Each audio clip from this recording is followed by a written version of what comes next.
ಮೋದಿ ಕ್ಯಾಬಿನೆಟ್ನಲ್ಲಿ ಸಂಸದ ರಾಘವೇಂದ್ರಗೆ ಸ್ಥಾನ ಸಿಗುತ್ತಾ? ಪರೋಕ್ಷವಾಗಿ ಮಂತ್ರಿಗಿರಿಯ ಆಸೆಯನ್ನ ಬಿಚ್ಚಿಟ್ಟಿದ್ದಾರೆ ರಾಘವೇಂದ್ರ. ಪಕ್ಷದ ಹಿತದೃಷ್ಟಿಯಿಂದ ಹೈಕಮಾಂಡ್ ನಿರ್ಧಾರಕ್ಕೆ ಬದ್ಧನಾಗಿರ್ತೇನೆ. ರಾಜ್ಯದ ಸರ್ವಾಂಗೀಣ ಅಭಿವೃದ್ಧಿಗೆ ಒತ್ತು ಕೊಡಬೇಕು.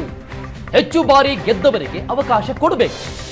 4 ಬಾರಿ ಜನ ನನಗೆ ಆಶೀರ್ವಾದ ಮಾಡಿದ್ದಾರೆ ಅಂತ ಪರೋಕ್ಷವಾಗಿ ಸಚಿವ ಸ್ಥಾನದ ಆಸೆಯನ್ನ ವ್ಯಕ್ತಪಡಿಸಿದ್ದಾರೆ. ರಾಜ್ಯದ ಸರ್ವಾಂಗೀಣ ಅಭಿವೃದ್ಧಿಗೆ ಒತ್ತು ಕೊಡಬೇಕು ಅಂತ ಹೇಳಿದ್ದಾರೆ. ಪ್ರಧಾನಿ ನರೇಂದ್ರ ಮೋದಿ ಅವರು 3ನೇ ಬಾರಿ ದೇಶದ ಚುಕ್ಕಾಣಿ ಹಿಡಿತಿರುವ ಈ ಸಂದರ್ಭದಲ್ಲಿ ಸಹಜವಾಗಿ ಕರ್ನಾಟಕಕ್ಕೆ ಎಷ್ಟು ಅವಕಾಶಗಳು ಬರುತ್ತೆ ಅಂತಕ್ಕಂಥ ಚರ್ಚೆಗಳು ಮುಂದುವರೆದಿದೆ.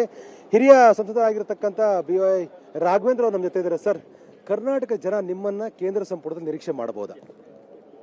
ಸರ್, ಇಷ್ಟು ಮಾತ್ರ ನಾನು ವಿನಂತಿಯನ್ನು ಮಾಡ್ಕೊಳೋದು, 4ನೇ ಬಾರಿಗೆ ಕರ್ನಾಟಕದಲ್ಲಿ ಹೆಚ್ಚಿನ ಸಂಖ್ಯೆಯಲ್ಲಿ ಚುನಾಯಿತ ಪ್ರತಿನಿಧಿಗಳನ್ನು, ಅದು BJPಯಿಂದ ಇರ್ಬೋದು, ಅದು NDAಯಿಂದ ಇರ್ಬೋದು, ಆಶೋಧನ ಮಾಡ್ಕೊತ ಬರ್ತಾ ಇದೆ. ಹಾಗಾಗಿ ಬರುವಂಥ ದಿನದಲ್ಲಿ ರಾಜ್ಯದ ಒಂದು ಸರ್ವಾಂಗೀಣ ಒಂದು ಅಭಿವೃದ್ಧಿಗೆ ಕೇಂದ್ರದಿಂದ ಏನೇನು ಹೆಚ್ಚಿನ ಒಂದು ಕೈ ಜೋಡಿಸಬೇಕು ಆ ದಿಕ್ಕಲ್ಲಿ ಸಹಕಾರ ಬೇಕು ಅಂತೇಳಿ ನಾವು ಈ ಸಂದರ್ಭದಲ್ಲಿ ಎಲ್ಲ ಪರ್ವ ನಾವು ವಿನಂತಿಯನ್ನು ಮಾಡ್ಕೊತೀವಿ.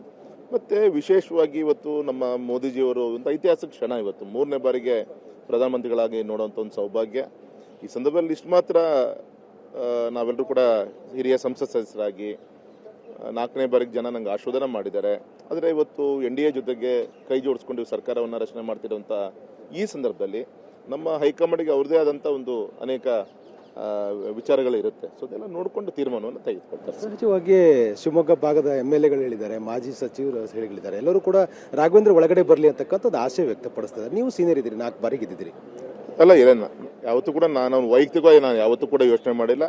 ಪಕ್ಷದ ಹಿತದೃಷ್ಟಿಯಿಂದ ಪಕ್ಷ ಏನು ತೀರ್ಮಾನ ತೆಗೆದುಕೊಳ್ಳುತ್ತೆ ಅದಕ್ಕೆ ನಾವು ಕಾರ್ಯಕರ್ತ ಕೆಲಸ ಮಾಡಲಿಕ್ಕೆ. Thank you. ಸೊ ಇದು BY ರಾಘವೇಂದ್ರ ಒಟ್ಟಾರೆ ಅಂದ್ರೆ ಅವಕಾಶ ಕೊಟ್ಟರೆ ನಿಭಾಯಿಸುವಂತ ಮಾತನ್ನ ಅವ್ರು ಆಡ್ತಾ ಇರುವಂತದ್ದು. ಕ್ಯಾಮರಾಮನ್ ಕೈಲಾ ಜೊತೆ ಆನಂದ್ ಪಿಬ್ಬೆದಮನೆ, ಏಷ್ಯಾನೆಟ್ ಸುವರ್ಣ ನ್ಯೂಸ್, ನವದೆಹಲಿ.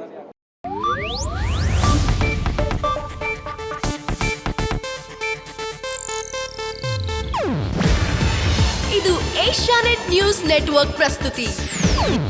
ನೀವು ನೋಡ್ತಿದ್ದೀರಾ ಏಷ್ಯಾನೆಟ್ ಸುವರ್ಣ ನ್ಯೂಸ್.